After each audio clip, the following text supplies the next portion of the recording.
You have 5 minutes. May I please see more of his face?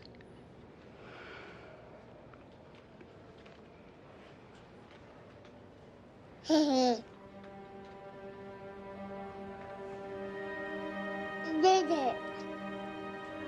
there a problem? He's not my son. Your Honor, Section 532 of the Family Court Act permits you to order a child to submit to DNA testing. For a paternity action, as opposed to this, which is a non-paternity action. Donald FF versus Jennifer FF. The Family Court Act does not authorize a proceeding which aims to illegitimize a child. This isn't about parental responsibilities. We want this resolved so that we can wrap up Mr. McGuy's murder case and, if necessary, begin the search for his son. Please, he's a confessed murderer. In the country illegally, demanding a DNA test on a child he claims isn't his. Where's his standing? If Mr. McGuy's claim is true, we have evidence of a crime. If Mr. McGuy is this baby's father, that's the end of all this. No further disruptions in the child's life. The test seems minimally invasive and would resolve the cloud hanging over this child's head. Mr. Farmer, your client will produce the boy for a DNA test. There is only one explanation my client can think of for why the child she's been caring for is the son of LaShonda Harris and not Ephraim Mogai, as she thought. We're all ears. 1 week after the adoption of Christopher Mogai and Sophia's return to the United States, she left the child in the care of her assistant, Mary Calvin, for 6 weeks. And where was she these 6 weeks? Private weight rehabilitation facility in Ojai, California. A health spa. It's my client's assertion that during these 6 weeks, Christopher Mogai came to some harm under the care of Mary Calvin, and that Mary Calvin approached LaShonda Harris with... Are you saying she got a replacement? A replacement child?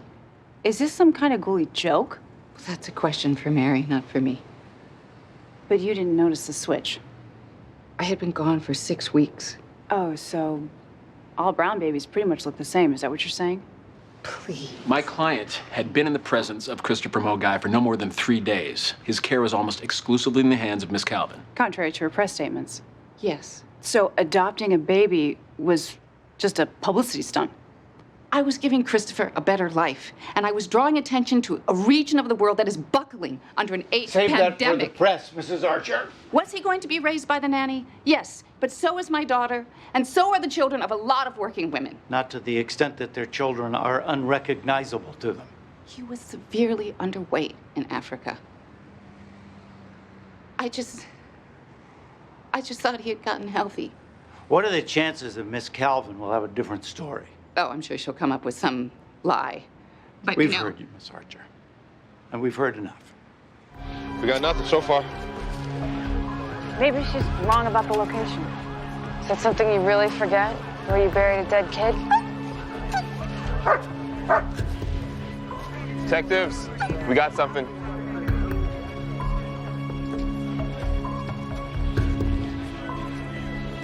Bones. Human. Looks like an animal got it. If you cannot afford one will be provided for you. Do you understand these rights as I have read them to you? Just get me my lawyer. Ready to meet your public? Back up! Back up! Give them some room! Rib fractures consistent with a child who'd been beaten to death. That is a sad truth, Mr. McCoy, but my client's not responsible. Mary Calvin killed my baby. There are no cameras in here. You could lose the pretense. Your assistant could be a little more respectful. Your client could be a little less nauseating. So, this is personal. Is that what I'm gleaning here? Because where's your evidence of Sophia's involvement? Her child buried in the park. Her reputation, career, and social standing at stake if harm came to the child. And a $500,000 payment for disposal of the body. That was a loan so that Mary could pay her mother's medical bills. Paid in full in cash the day you left New York for Ojai. You want to explain that coincidence to a jury? Regardless of what Mary Calvin says or what purpose she claims that money was for, you can't prove murder. You got nothing. Miss Calvin, isn't it true that you're the one who murdered Christopher Mogai? No, it's not. You killed him while my client was in Ojai, California, didn't you? He died when she was in New York. Who buried the child? I did. Who approached LaShonda Harris to adopt her child? only because Sophia paid me. You ever been violent with a child in the past? Never. Before your employment with Sophia Archer, you worked for Paige and Franklin Littlefield. Is that right? Nannying for their son Jackson. That's right. And how many times did you take little Jackson to the emergency room while you were his nanny? I never hurt him. How many times? 3 times. Broken wrist, broken arm, black eye. He had autism and he would act out violently. It doesn't sound like the basis for termination, but the Littlefields, they fired you, didn't they? His behavior was getting worse as he got older, and they wanted an autism specialist. Or they just didn't want any more broken bones, or worse. Objection, Your Honor. Counselor, leave the testimony to the witness. Nothing further. Sophia, explain your purpose in adopting Christopher Mogai. I thought I had a good life to offer him, and I wanted to shed light on the AIDS pandemic in his home country. Did you do any research before adopting Christopher? Months worth. I learned that 14% of Mamuno's 12 million people are infected with HIV, that the number of orphans is around 1 million. What happened when you brought Christopher home? When I came home from Mamuno, my agent called and said there were talks of a remake of Black Narcissus, and I was being considered for the Sister Claudel role, but I had to get in shape. So I left Christopher with Mary Calvin. When you returned home from Ojai, how much contact did you have with the child you thought was Christopher? Not very much.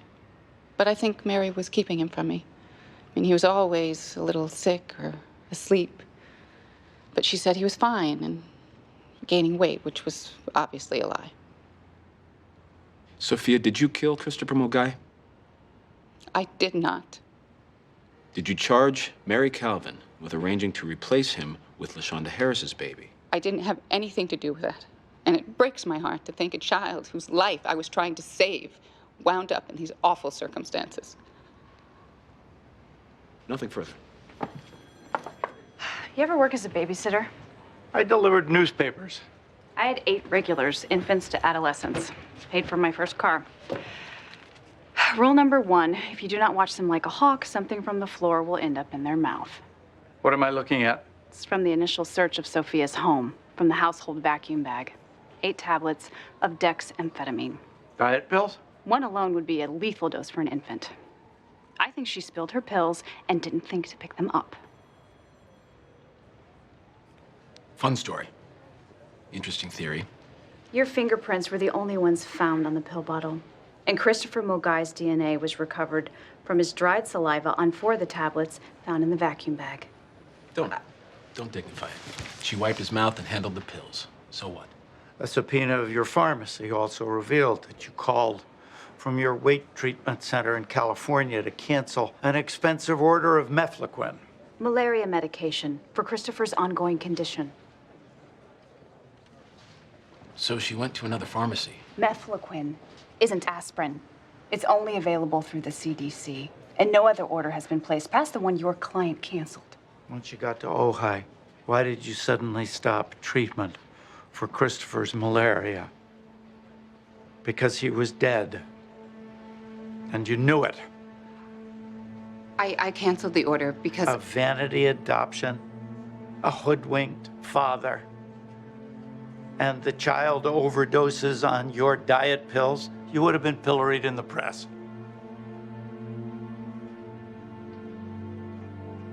What if it was an accident?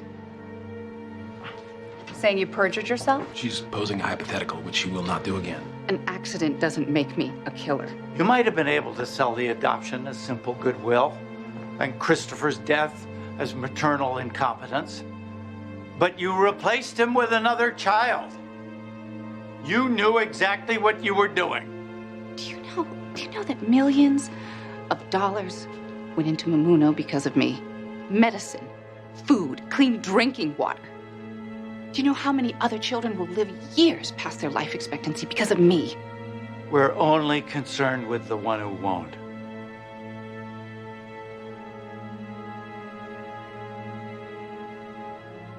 I did my best. Man, too. 15 years.